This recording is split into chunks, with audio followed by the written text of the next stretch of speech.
जय हिंद दोस्तों, वंदे मातरम। G7 के बारे में तो आप लोगों ने सुन ही लिया होगा। जॉर्जिया मेलोनी की तरफ से प्रधानमंत्री मोदी को स्पेशल इनविटेशन दिया गया है इस समिट में भाग लेने का, क्योंकि भारत G7 देशों का हिस्सा नहीं है। तो ऐसे में बाय इनविटेशन भारत इस समिट में शामिल होता है, क्योंकि हमारी इकोनॉमी ही इतनी बड़ी है। लेकिन मेलोनी जी का इनविटेशन आने के बाद में एक बार फिर से सोशल मीडिया प्रधानमंत्री मोदी और मेलोनी जी की मुलाकातों की पुरानी तस्वीरों से पट चुका है। जैसे इस ट्वीट में आप देखेंगे, यहाँ लिखा है 10 साल से बनारस के सांसद हो, लेकिन मजाल है कि आज तक एक बनारसी साड़ी तुमने मुझे गिफ्ट करी हो। वहीं इसमें लिखा है कि ये नमस्ते ध्रुव के पापा आते ही होंगे, वो थोड़ा शपथ ग्रहण में बिजी थे। इसके अलावा एक ये मीम भी है कि अरे बेबी सॉरी बोल तो रहा हूं, थोड़ा बिजी हो गया था, बस और कोई बात नहीं। वहीं पर मेलोनी जी की ये जो हाथ जोड़ते हुए तस्वीर है, सभी को अभिवादन करते हुए G7 के समिट से, ये भी इस बार काफी वायरल हो रही है। और लोगों का कहना है कि भाई ये तो भारतीय सभ्यता का एक नजारा है कि यहाँ पर हाथ जोड़कर नमस्ते करते हुए हर किसी को ग्रीट किया जा रहा है। हालांकि ये हाथ मिलाने से बचने की एक तकनीक भी है, बट ठीक है, हमारी क्या है भाई, हमारी सभ्यता का बाहर बखान हो रहा है और क्या चाहिए। देखिए, अगर हम बात करें इस पूरे बड़े इवेंट की, तो आज यानी कि 14 मई को आप इस बात को यूं समझिए कि सफेद घरों और मेहराबों के लिए मशहूर इटली के फसाने शहर में दुनिया के 7 सबसे ताकतवर देशों के नेता इकट्ठे हुए हैं। यहां अमीर देशों के सबसे बड़े संगठन G7 की बैठक हो रही। प्रधानमंत्री नरेंद्र मोदी भी इस संगठन में मीटिंग में बतौर चीफ गेस्ट पहुंचने वाले हैं। भारत के लिए इससे पहले भी कई बार 11 बार ऐसा इनविटेशन हो चुका है। 5 बार मनमोहन सिंह भी गए थे, 5 बार मोदी जी भी गए, एक बार अटल बिहारी वाजपेयी जी भी गए। पर सबसे बड़ा सवाल जो आपके जहन में आना चाहिए, आपकी पढ़ाई से संबंधित, आपकी जनरल नॉलेज से संबंधित, कि जब G7 देशों का भारत हिस्सा नहीं है तो फिर इसको क्यों बुलाया जाता है। तो इसका सीधा साधा उदाहरण यही है कि भारत और चाइना, ये दो सबसे तेजी से बढ़ती हुई इकोनॉमीज हैं। और क्योंकि हमारी इकोनॉमी इतनी तेजी से बढ़ रही है और इतना बड़ा हमारा शेयर हो चुका है वर्ल्ड की जीडीपी में, कि हमें अब इग्नोर किया नहीं जा सकता। चाइना के संबंध इन देशों के साथ में ठीक नहीं है, इसीलिए उसको बुलाया नहीं जाता, लेकिन भारत को आप इग्नोर कर नहीं सकते। दरअसल इटली के प्रधानमंत्री जॉर्जिया मेलोनी ने चुनाव से पहले ही उन्हें इस समिट का न्योता भिजवा दिया था, मतलब कि मोदी जी को। हालांकि ये पहली बार नहीं है जब भारत को इस संगठन में बतौर गेस्ट बुलाया गया हो। भारत सबसे पहले साल 2003 में समिट में शामिल हुआ था और इसके लिए तत्कालीन प्रधानमंत्री अटल बिहारी वाजपेयी फ्रांस पहुंचे थे। भारत इस संगठन का हिस्सा नहीं है, फिर भी पीएम मोदी को क्यों बुलाया जाता है, तो इसका कारण मैंने अभी आपको बताया ही कि भारत को अब आज की तारीख में इग्नोर करना काफी ज्यादा मुश्किल है। ऐसे में अगर हम इस पूरी कहानी की शुरुआत करें जो कि G7 की है, तो ये 1973 के आसपास से शुरू होती है। मिडिल ईस्ट में इजराइल और अरब देशों में लड़ाई छिड़ी हुई थी। इस बीच अमेरिका के राष्ट्रपति रिचर्ड निक्सन ने इजराइल की मदद के लिए 18,000 करोड़ रुपए देने की घोषणा कर दी। फिलिस्तीन को समर्थन करने वाली सऊदी अरब के किंग फैसल अमेरिका के इस फैसले से खासे नाराज हो गए और इसके बाद उन्होंने न सिर्फ अमेरिका बल्कि इजराइल का भी सपोर्ट करने वाले सारे पश्चिमी देशों को सबक सिखाने का एक प्लान बनाया। किंग फैसल ने ऑयल प्रोड्यूस करने वाले देशों के संगठन ओपेक की एक मीटिंग बुलाई और उसमें यह तय हुआ कि ये देश तेल उत्पादन में भारी कटौती करेंगे। नतीजा यह हुआ कि 1974 आते आते दुनिया में तेल की किल्लत हो गई और इसकी वजह से तेल की कीमतें 300% तक बढ़ गई। इसका सबसे ज्यादा असर अमेरिका और उसके अमीर साथी देशों पर ही पड़ा। वहां इकोनॉमिक क्राइसिस आ गया, महंगाई आसमान छूने लगी। अगले साल 1975 में तेल की बढ़ती कीमतों से परेशान दुनिया के 6 अमीर देश एक साथ आए। इन देशों ने अपने हितों को साधने के लिए एक संगठन बनाया। इसे ग्रुप ऑफ 6 यानी G6 कहा गया। इसमें America, Germany, Japan, Italy, Britain और फ्रांस शामिल थे। 1976 में कनाडा के मिलने के बाद ये G7 बना और बाद में इसमें यूरोपियन यूनियन भी जुड़ा। अब देखिए, 1975 में G7 तो बन गया, लेकिन उस समय शीत युद्ध का दौर चल रहा था, मतलब कोल्ड वॉर का। एक तरफ सोवियत संघ और उसके समर्थन करने वाले देश थे, जिन्होंने मिलकर वॉर्सो नाम का एक ग्रुप बना रखा था। इसे काउंटर करने के लिए वामपंथ विरोधी पश्चिमी देश जैसे कि France, Italy, West Germany, America, Britain, Japan और कनाडा एक साथ एक मंच पर आए। उनका मकसद अपने हितों से जुड़े, इकोनॉमी से जुड़े हुए जितने मुद्दे हैं उनके ऊपर एक साथ बैठकर बात करना। सोवियत रूस को काउंटर करना भी इनका एक एजेंडा था। 98 में G7 संगठन के दूसरे फेज की शुरुआत हुई। सोवियत रूस कई टुकड़ों में बढ़ चुका था, कोल्ड वॉर खत्म हो गया था। तभी रशिया को इसमें शामिल किया गया। इस समय रशिया के राष्ट्रपति बोरिस येल्त्सिन थे। तब रूस की पॉलिसी भी अमेरिका और पश्चिमी देशों को सपोर्ट करने वाली थी। G7 में रूस के शामिल होने के बाद इसका नाम G8 कर दिया गया, लेकिन 2014 में क्रीमिया में रूस की घुसपैठ के बाद उसे संगठन से बाहर कर दिया गया। ऐसे में सबसे पहला सवाल तो भैया इसी के बारे में बात कर लेते हैं कि आखिर G7 का काम क्या है। भाई नाम बड़े और दर्शन खोटे वाली बात भी तो होती है। तो देखिए, G7 संगठन की पहली बैठक में सऊदी की ओर से शुरू की गई ऑयल क्राइसिस से निपटने के लिए एक पूरा प्लान तैयार किया गया था। साथ ही उस समय एक्सचेंज रेट क्राइसिस शुरू हुआ था। इसका मतलब यह हुआ कि अमेरिका ने डॉलर की वैल्यू को सोने से डीलिंक कर दिया था। अमेरिका ने ऐसा दुनिया में सोने के बजाय डॉलर के दबदबे को बढ़ाने के लिए किया था। हालांकि इससे दूसरे देशों के लिए आर्थिक परेशानियां शुरू हो चुकी थी। इन सब के बीच पश्चिमी देशों को लगा कि उन्हें फाइनेंशियल लेवल पर पॉलिसी बनाने के लिए एक साथ आने की जरूरत है, ताकि वे आपस में अपने बिजनेस और ट्रेड के सारे मसलों को सुलझा पाएं। तब से लगातार हर साल इस संगठन की बैठक होती है। ये देश दुनिया की राजनीति और अर्थव्यवस्था से जुड़े हुए अहम मुद्दों पर बातचीत करते हैं। जैसे 2022 में हुई G7 की बैठक में सातों देशों ने यूक्रेन जंग के चलते रूस पर आर्थिक पाबंदियां लगाने की घोषणा करी थी। वहीं पिछले साल चीन को उसके कर्ज जाल के खिलाफ चेतावनी दी गई थी। मतलब भाई बहुत सारे देशों को फंसा लिया था यार।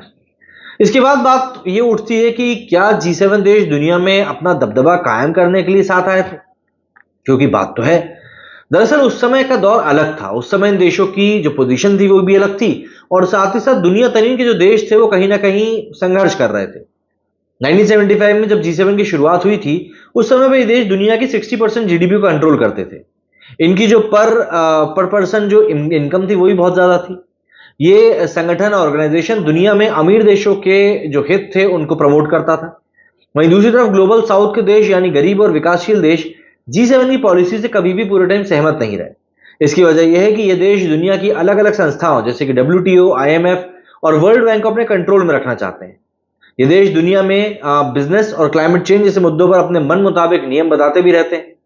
एग्जाम्पल के लिए ये देश अलग अलग तरीकों से अपने किसानों को सब्सिडी देते हैं, लेकिन भारत, चाइना और दूसरों को ऐसा करने से रोकते हैं। इसकी वजह यह है कि जब भारत सरकार अपने किसानों को सब्सिडी देती है तो दुनिया में भारत का अनाज अमेरिका जैसे देशों के अनाज से ज्यादा सस्ता हो जाता है। इससे जो वेस्टर्न कंट्रीज है उनको सीधा सीधा नुकसान होता है। ये देश जलवायु परिवर्तन को रोकने के लिए दूसरे देशों को कोयले के इस्तेमाल से रोकते हैं, जबकि हिपोक्रेसी देखिए, ये खुद कोयले का इस्तेमाल करके ही विकसित हुए हैं। तो कहीं ना कहीं चीजों को मानना मुश्किल हो जाता है।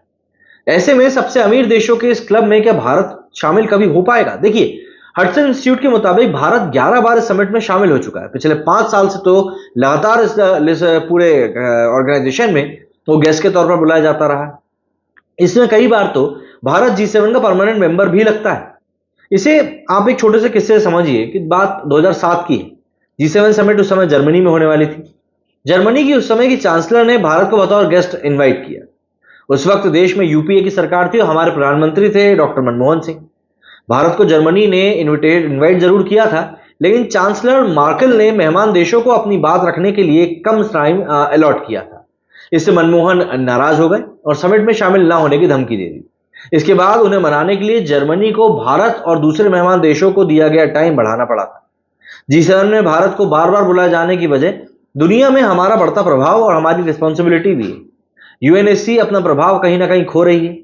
अमेरिका और चाइना, रशिया के बीच रिश्ते खराब होने की वजह से यूएनएससी अब मजबूत फैसले ले नहीं पा रहा है। एग्जाम्पल के लिए नॉर्थ कोरिया बार बार नियमों का उल्लंघन कर मिसाइलों का टेस्ट करता रहता है। इसके बावजूद यूएनएससी नॉर्थ कोरिया के खिलाफ कोई सख्त प्रतिबंध नहीं लगा सकती, क्योंकि चीन और रूस इस पर वीटो लगा देते हैं। वहीं 1980 के दशक में G7 देशों की जीडीपी दुनिया की कुल जीडीपी के करीब 60% थी। आज की तारीख में यह घटकर करीब 30% के आसपास रह गई है। G7 के इम्पैक्टफुल देशों के अलावा फ्यूचर में इसका प्रभाव और भी ज्यादा कम होने की पॉसिबिलिटी। भारत G7 का एक नया मेंबर बन सकता है। इसकी कई सारी वजह भी हैं, जैसे कि रक्षा खर्च के मामले में भारत दुनिया में तीसरे नंबर पर आता है। भारत की जीडीपी ब्रिटेन के बराबर है और फ्रांस, इटली और कनाडा से ज्यादा ही है। भारत एक डेमोक्रेटिक कंट्री है, इसलिए G7 हर साल भारत को इनवाइट भी करता है और दुनिया के हर बड़े मुद्दे को उसके साथ डिस्कस भी करना चाहता है। वहीं पर एक बात यह भी आती है कि क्या G7 की बैठकों में जाने से भारत को चाइना और रूस विरोधी बनाने की या दिखाने की कोशिश की जा रही है, क्योंकि रशिया और चाइना तो दोनों ही यहां पर नहीं आते? तो इसका जवाब नहीं है। दरअसल भारत की फॉरेन पॉलिसी बहुत हद तक क्रिस्टल क्लियर है। भारत की पॉलिसी हमेशा मल्टी अलाइनमेंट की रही है, यानी भारत ने कभी भी किसी एक गुट का सपोर्ट नहीं किया, चाहे वो कोल्ड वॉर का ही टाइम क्यों ना। वेस्टर्न कंट्रीज के साथ भी भारत का यही सहयोग है। भारत के पश्चिमी देशों के साथ इकोनॉमिक रिलेशंस काफी अच्छे हैं। ये देश भी भारत की तरह डेमोक्रेटिक है। वहीं भारत का ज्यादातर स्किल्ड वर्कर काम और पढ़ाई के लिए अमेरिका जाते ही रहते हैं। उसके बावजूद भारत अमेरिका के दबाव में कभी भी नहीं आता। इसके अलावा भारत सैंक्शंस यानी दूसरे देशों पर पाबंदियां लगाने की अमेरिका और पश्चिमी देशों की पॉलिसी में भी शामिल नहीं होता है। एग्जाम्पल के लिए रशिया और यूक्रेन लड़ाई में भारत ने किसी एक खेमे का सपोर्ट नहीं किया था, जबकि अमेरिका लगातार यूक्रेन का सपोर्ट करने का दबाव बना रहा था।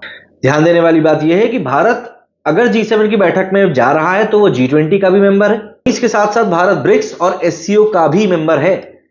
लेकिन मेंबर नहीं होने के बावजूद G7 की बैठक में शामिल होने से भारत को आखिर फायदा क्या है? क्या उसकी बात का कोई वजन भी है?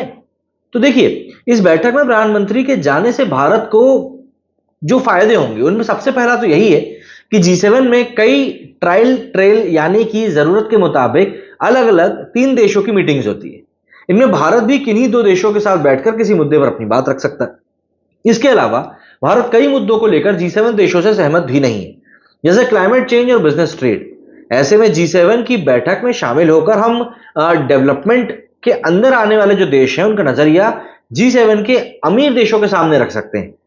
हालांकि भारत का रोल डिसीजन मेकिंग में काफी लिमिटेड है, बट जो अंडर डेवलप्ड कंट्रीज हैं या जो डेवलपिंग कंट्रीज हैं, कहीं ना कहीं भारत उनके मुखिया के तौर पर उनको G7 के सामने रिप्रेजेंट कर सकता है।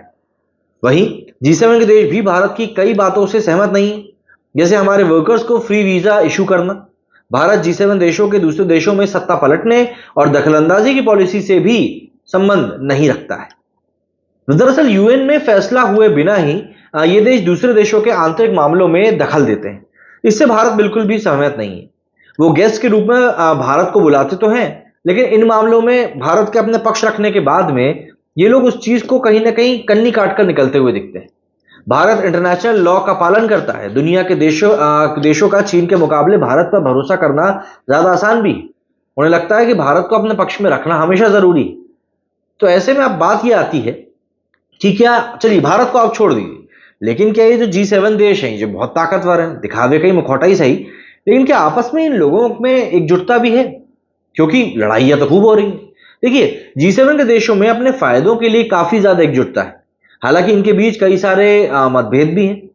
अमेरिका की पॉलिसी है कि वो इन देशों को हमेशा नाटो के दायरे में रखे। वो कोई दूसरा सैन्य संगठन नहीं बनने देना चाहता। उसे लगता है कि जर्मनी और फ्रांस कोई दूसरा संगठन बना लेंगे तो उससे नाटो खतरे में आ जाएगा। 2018 में अमेरिका के राष्ट्रपति डोनाल्ड ट्रंप ने G7 के साझा बयान वाले कागज पर साइन करने से इनकार कर दिया था। उन्होंने कनाडा पर आरोप लगाया था कि वो अपने वर्कर्स और कंपनियों पर ज्यादा टैरिफ लगा रहे हैं। उस दौरान संगठन के बाकी देशों ने अमेरिका के इस रवैये से चिंता जताई थी। हालांकि बाइडेन ने उन चिंताओं को दूर कर दिया। वहीं बात जब चाइना के विरोध की होती है तब इन देशों में एकजुटता नहीं दिखती। पिछले साल फ्रांस के राष्ट्रपति इमैनुअल मैक्रो ने चीन से वापस लौटकर कहा था कि वो वन चाइना पॉलिसी का समर्थन करते हैं, जबकि अमेरिका इसके उलट ताइवान के समर्थन करता है। फ्रांस के अलावा जर्मनी और इटली के भी चीन से अच्छे ही संबंध बताए जाते हैं। तो ऐसे में सवाल आखिरी ये आता है कि जब वाकई में इतना पावरफुल ऑर्गेनाइजेशन है तो फिर इसकी बुराई क्यों होती है? तो देखिए, G7 से दुनिया के बाकी देशों की नाराजगी की जो मुख्य वजह है, सबसे बड़ी वजह तो यही है कि G7 अमीर देशों के इंटरेस्ट को प्रमोट करता है, बाकी दूसरे देशों को वो इतना फेवर नहीं करता। वहीं यह ऑर्गेनाइजेशन गरीब देशों को कभी कभार मदद जरूर करता है, लेकिन बड़े मुद्दे जैसे कि टेक्नोलॉजी शेयर करने के मामले में ये दूसरे देशों का साथ नहीं देता। इन देशों ने महामारी के दौरान भी कोविड वैक्सीन की टेक्नोलॉजी गरीब देशों को देने से मना कर दिया था। ये बड़े फैसले लेने में दूसरे देशों में राय मशवरा नहीं करते। एग्जाम्पल के तौर पर यूक्रेन जंग के बाद रूस पर सैंक्शन यानी कि पाबंदी लगाने में दूसरे देशों की सहमति नहीं थी। बड़ी अंतर्राष्ट्रीय संस्थाओं में जब भी रिफॉर्म की बात होती है तो इन 7 देशों की लॉबी हमेशा ही मजबूत होती। ये देश अब इंटरनेशनल कानून और नियमों में समय के मुताबिक सुधार भी नहीं चाहते। WTO में ये अपने हित साधने में ही लगे रहते हैं। मतलब सीधी सी बात है, कहीं ना कहीं अपना फायदा देख रहे हैं। बट इंडिया और चाइना की जो बढ़ती हुई पूरी ये कारगुजारी है, उसी का नतीजा है कि यहां पर कहीं ना कहीं चीजें बहुत ज्यादा अलग होती हुई दिखाई दे रही।